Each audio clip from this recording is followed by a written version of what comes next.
Il est 13h, bonjour à tous, merci de votre attention. Tout de suite les titres à la une de l'actualité.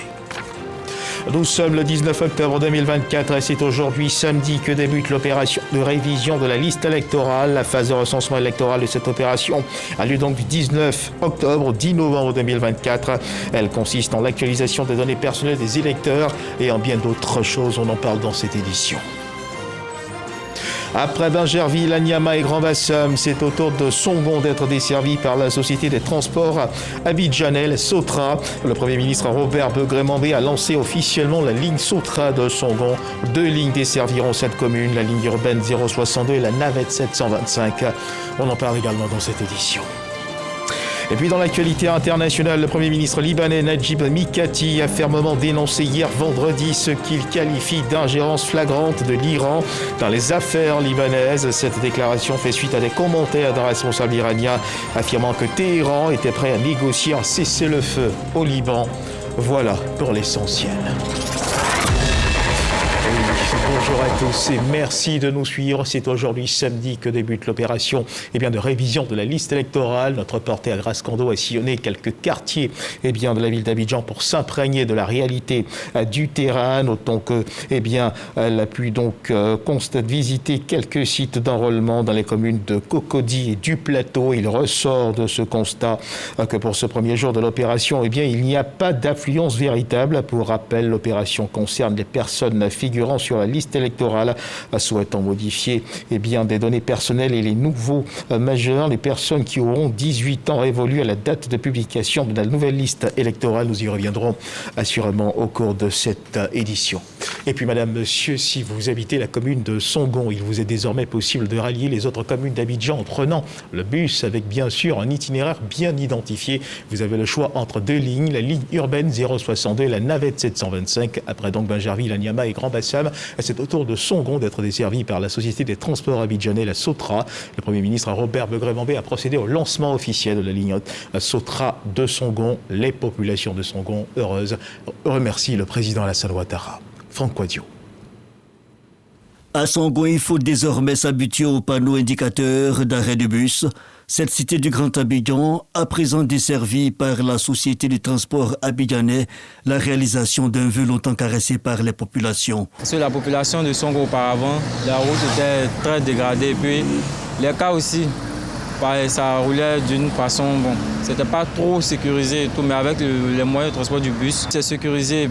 Ça nous facilite la tâche parce que quand on va le bus, on monter dedans, là ça serait plus chic. Je remercie le gouvernement pour tout ce qu'il a fait. Des populations heureuses et à raison, toutes sont présentes sur la place de Songon Braté pour accueillir le Premier ministre Robert Begré-Mambé venu en personne pour la mise en service des 2 lignes Sotra, le 62 et le 725 reliant Songon Braté à la Ciporès en passant par le carrefour Jesco. Depuis 2021, la Sotra se déploie dans tout le pays. Aujourd'hui, c'est l'étape de Songon. Cette étape, ce n'est qu'un début.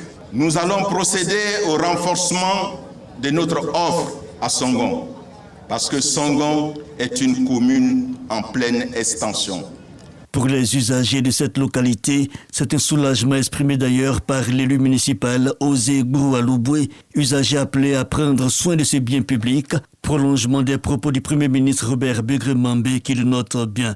Ces efforts du gouvernement en faveur de Songon sont l'expression de la politique sociale du président de la République Alassane Ouattara. Le travail qui a été fait à Songon a été fait en 2 phases. En première phase, le président a tenu à offrir à la population de Songon une autoroute extraordinaire, très bien conçue, agréable et qui raccourcit le temps de parcours entre Songon et Yopougon. Ça se fait en 7-10 minutes maximum. Ça, c'était la première phase. La deuxième phase a consisté à mettre à la disposition de la population des bus de grande qualité, sécurisés, pour permettre que les transports entre la ville de Songon et la commune de Yopougon se fassent dans les temps les plus brefs, dans les conditions de sécurité les meilleures et en assurant les coûts les plus bas possibles. Après Bingéville, Anyama, Grand-Bassam, Boaké, Yamoussoukro et San Pedro, Songon dispose désormais d'un panel ouvert et complet en termes de mobilité urbaine des populations. Reportage signé Franck Quadio et Ulrich Kadongon, et on continue de parler de transport, et cette fois il vient de ce prix d'excellence de la meilleure innovation en mobilité urbaine et en sécurité routière décerné au Haut Conseil du patronat des entreprises de transport routier. Et selon les acteurs, cette distinction marque la reconnaissance des efforts de professionnalisation et de modernisation du secteur du transport en Côte d'Ivoire depuis une dizaine d'années. Ce prix a été célébré à Abidjan en présence des autorités du ministère des Transports. Lanciné Bakayoko. Dans le contexte d'ouverture accrue des marchés, avec la mise en puissance de la zone de libre-échange continentale africaine, les CAF, les problématiques auxquelles vont faire face les opérateurs des transports routiers sont nombreuses. Entre autres, les questions liées aux routes, au professionnalisme des conducteurs et aux dispositifs réglementés. Selon Ibrahima Diaby, directeur général du Haut Conseil, il devient donc urgent pour les acteurs de lever tous les obstacles et de se mettre en position d'affronter tous les défis. Les transporteurs continueront de prendre leur place dans le développement économique et social de notre pays en améliorant de plus en plus les services de transport, en allant de plus en plus vers la professionnalisation, toute chose aujourd'hui qui est souhaitée par le gouvernement et dans tous les plans d'action de développement de notre pays.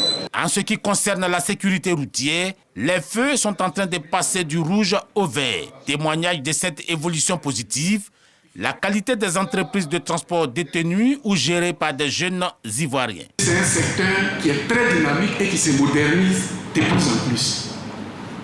Donc il faudrait que cet aspect de la formation de leurs employés soit pris en compte. Avec la mise en place d'une politique de développement du transport, toutes les pistes devraient être explorées pour sortir définitivement le transport ivoirien de l'informel. Qu'on se comprenne sur l'essentiel. Les réformes ne vont pas finir maintenant, parce que le monde du transport est dynamique. On fera face à de nouveaux défis, à de nouveaux challenges, et on va encore écrire l'histoire du transport tous ensemble. Le ministre est donc prêt à marcher à vos côtés, à vous écouter davantage et à faire en sorte que vous partagiez aussi sa passion du transport. Ce prix d'excellence est décerné au Conseil des entreprises de transport routier pour les efforts consentis en matière d'innovation en mobilité urbaine et en sécurité routière. Et à titre de rappel, le lancement de l'opération de révision de la liste électorale débute aujourd'hui. La phase de recensement électoral de cette opération a donc lieu du 19 octobre au 10 novembre 2024. Elle consiste en l'actualisation des données personnelles des électeurs, l'inscription de nouveaux électeurs remplissant les conditions, la radiation des électeurs décédés ou de personnes ayant perdu la qualité d'électeur par décision de l'autorité compétente. Des élections apaisées pour 2025, c'est le vœu de tous les Ivoiriens, et pour y arriver, il faut assurément y travailler par la sensibilisation de tous aux valeurs de paix et de cohésion sociale. Dans cette veine, le ministère de la Cohésion nationale, de la solidarité et de la lutte contre la pauvreté, à travers l'Observatoire de la solidarité et de la cohésion sociale, lance une campagne nationale de sensibilisation pour des élections apaisées en Côte d'Ivoire en 2025. Généreuse Aquadio, Devisoyo. En Côte d'Ivoire, à l'approche des élections, la paix et la cohésion sociale sont au cœur des priorités. C'est dans ce cadre que le ministère de la Cohésion nationale, de la solidarité et de la lutte contre la pauvreté a officiellement lancé une vaste campagne. Objectif, sensibiliser les populations à des élections apaisées, participatives et sans violence. Nous allons faire des sensibilisations de masse qui vont porter sur le thème de la révision de la liste électorale. Nous allons aussi user des réseaux sociaux pour pouvoir atteindre notre objectif. La direction de la communication du ministère lancera une série de messages aux populations, aux acteurs politiques pour que chacun s'engage activement à exercer son droit de vote dans la paix, dans la cohésion, dans le respect des textes de notre pays. Le représentant de la ministre de la Cohésion nationale, de la solidarité et de la lutte contre la pauvreté décline l'importance de cette campagne de sensibilisation. L'objectif est de faire en sorte que les Ivoiriens puissent, dans ce processus électoral, tenir des langages de paix, de cohésion et de fraternité.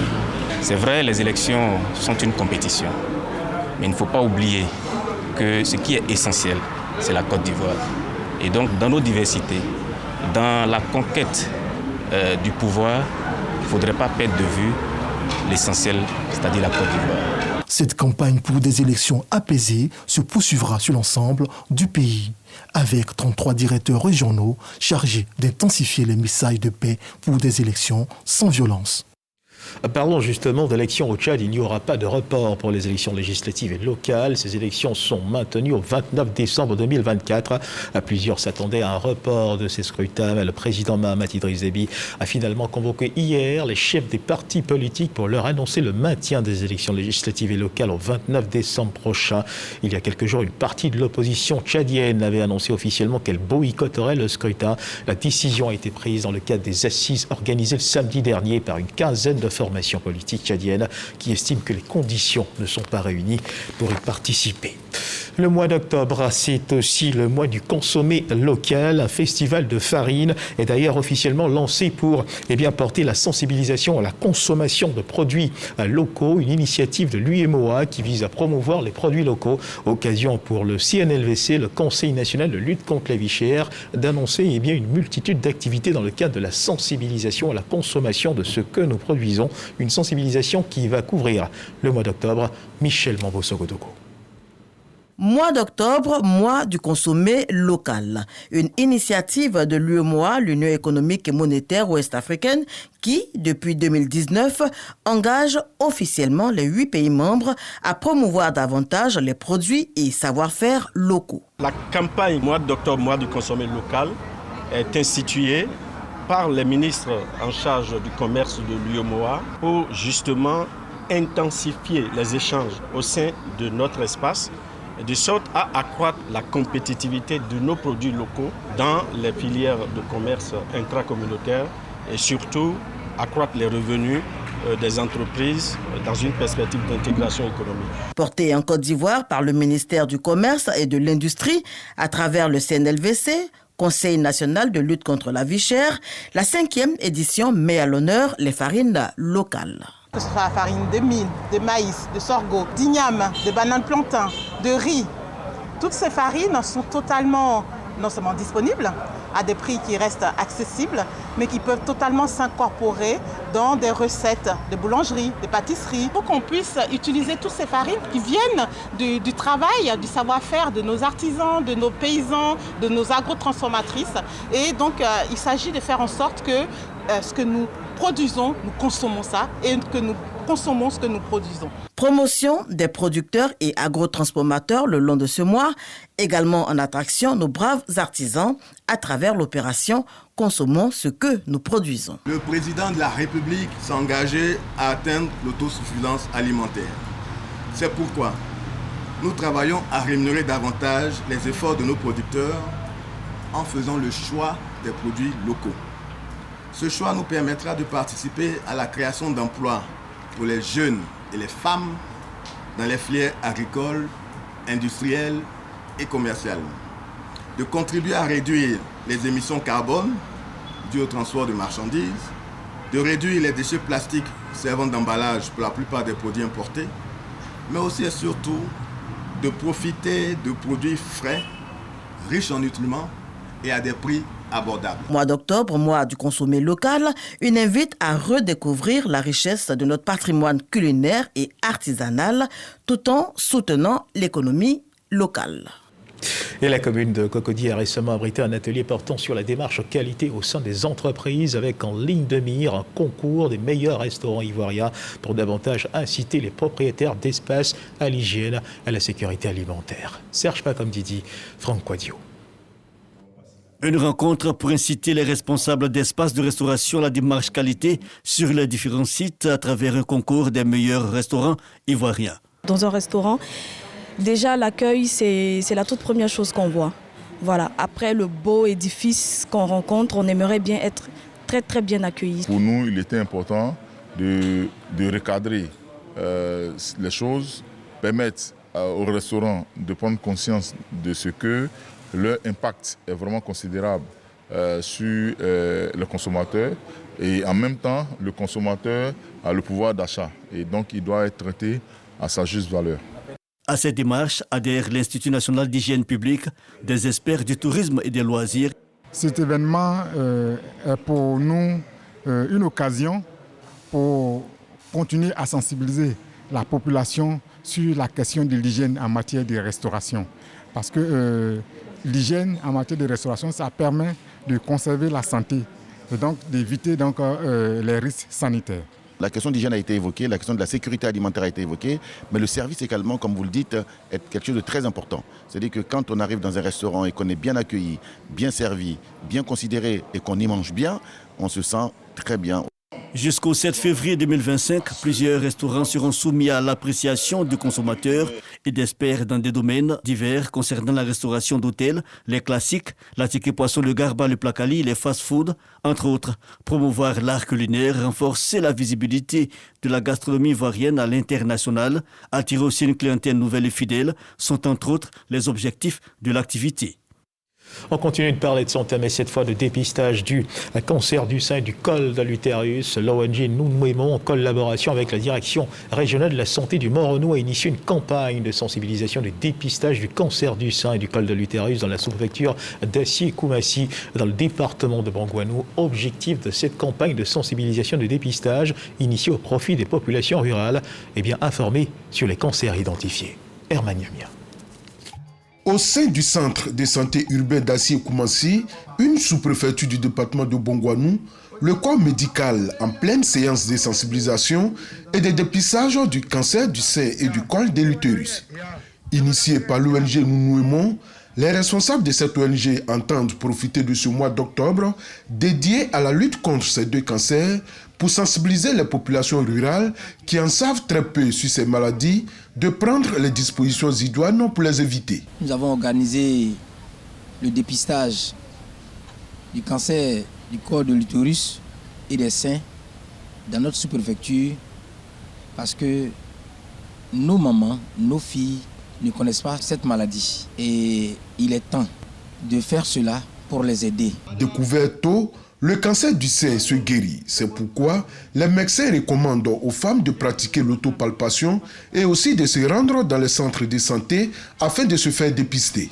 On peut le faire par l'autopalpation du sein. Ça, c'est pour le dépistage du cancer du sein. Et puis le dépistage du cancer du col de l'utérus est fait par nos sages-femmes.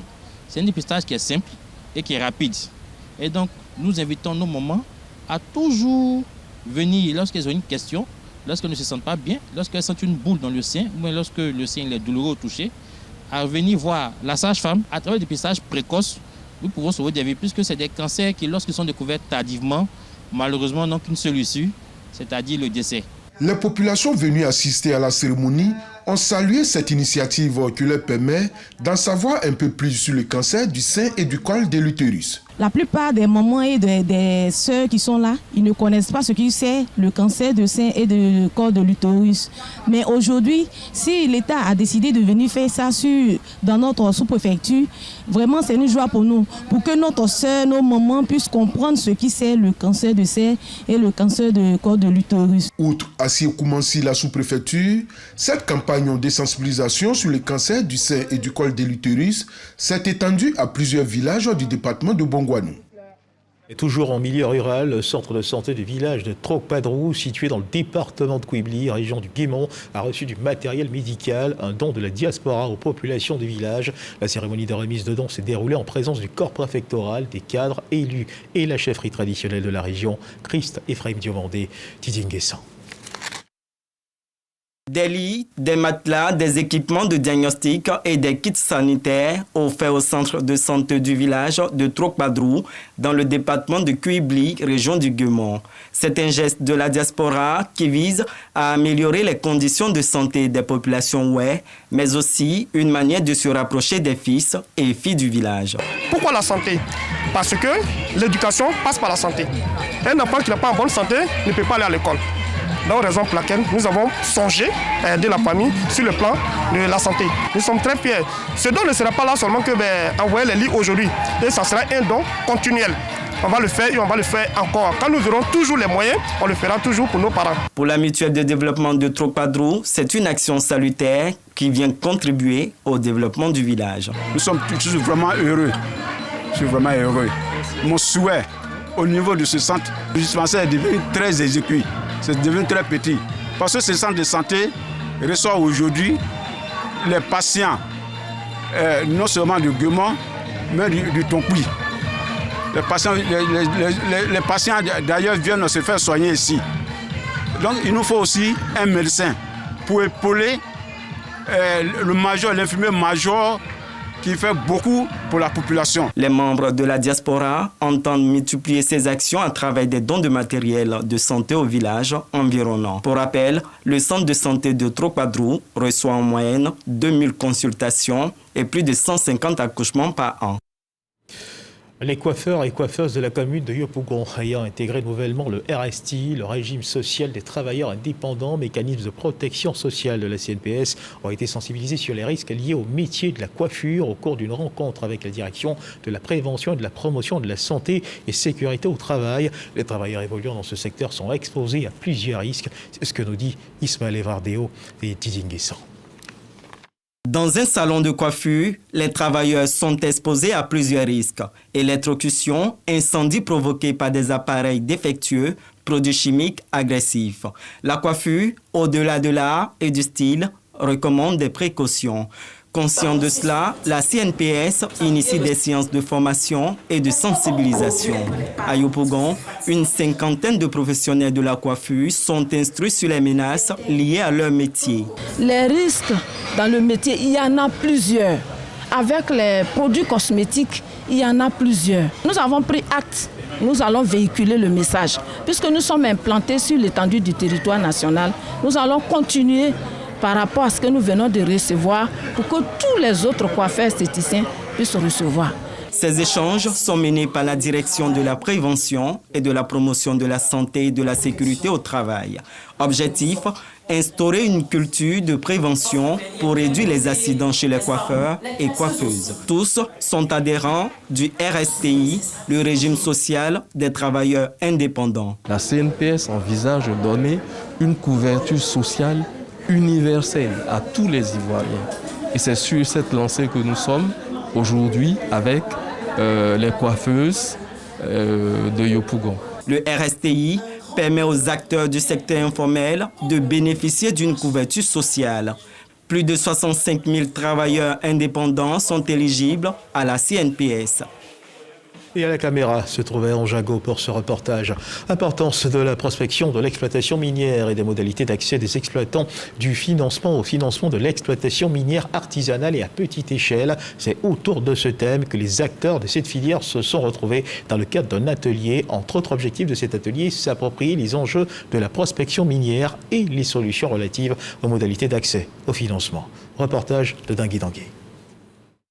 Même si la filière revendique depuis environ un an un regain de vitalité du fait de la célérité dans la délivrance des autorisations d'exploitation minière, l'exploitation minière artisanale à petite échelle en Côte d'Ivoire est à la recherche de visibilité. En état des lieux de la petite mine, elle se porte mal qu'on essaie d'améliorer.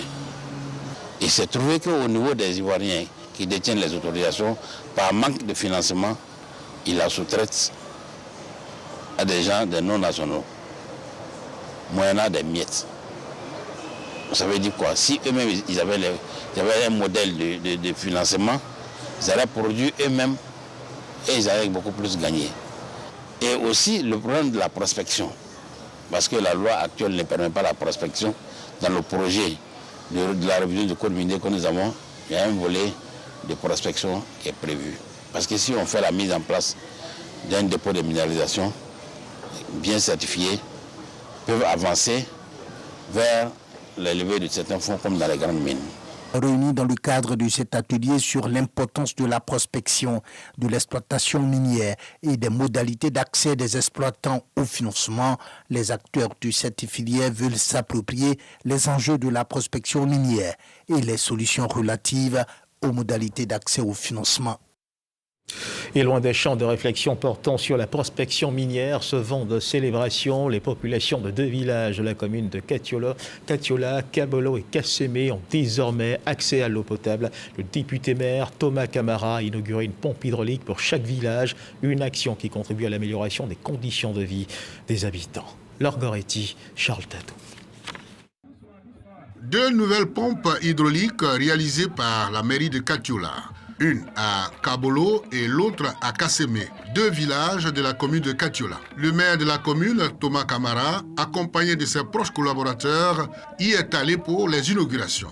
Cette action vient répondre aux enjeux d'accès à l'eau potable dans ces villages. Grand merci à vous qui savez que la consommation d'eau potable propre et pure est source de bonne santé, donc de vie longue.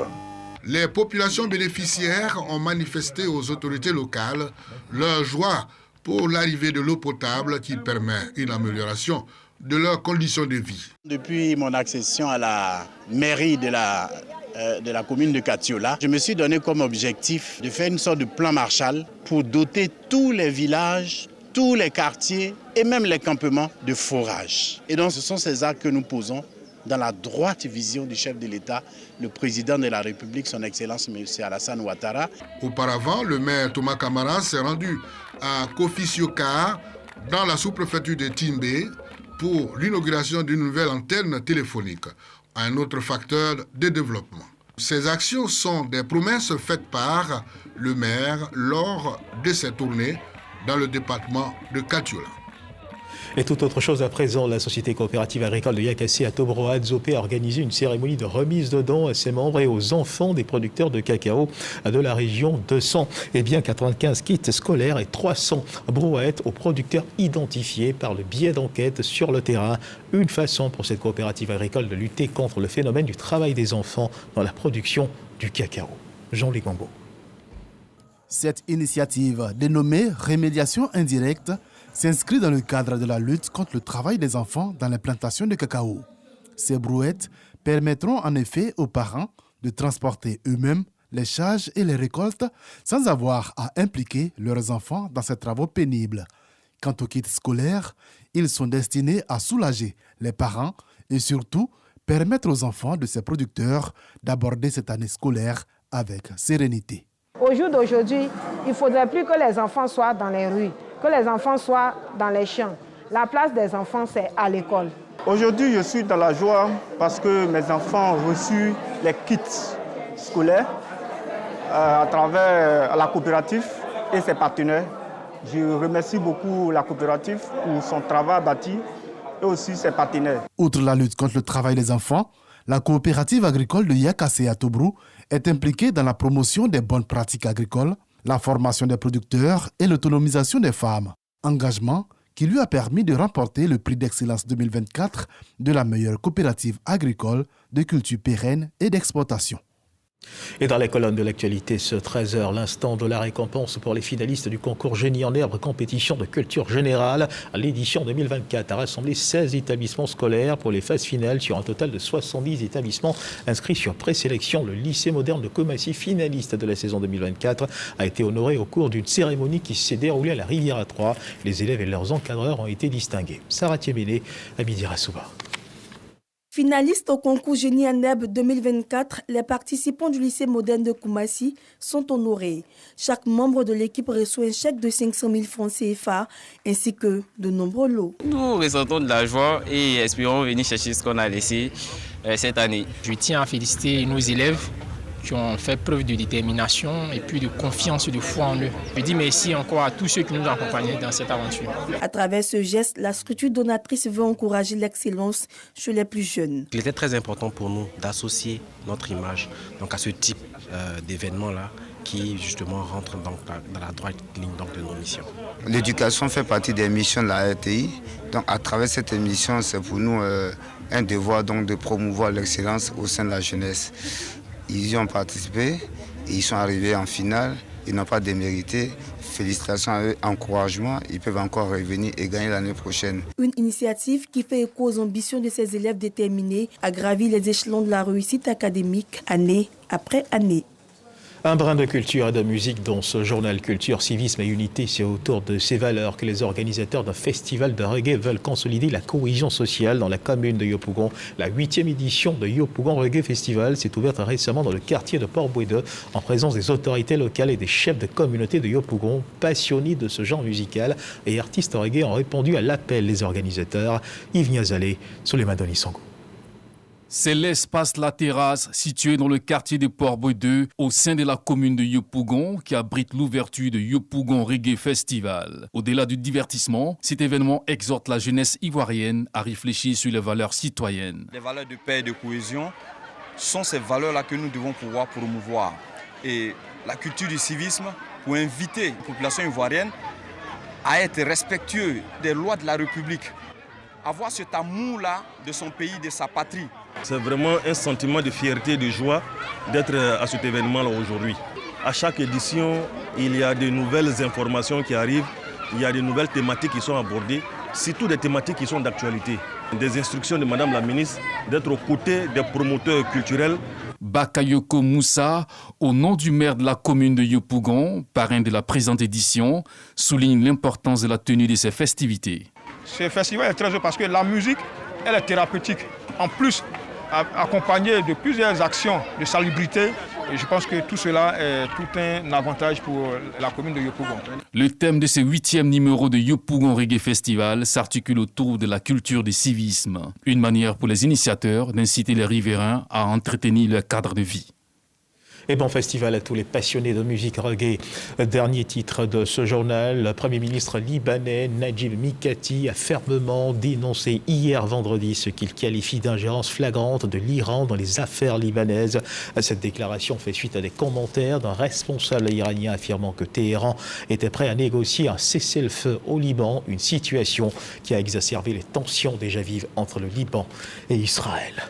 Voilà qui marque la fin de cette édition. Merci de nous avoir suivis. Agréable début d'après-midi. Dieu garde la Côte d'Ivoire.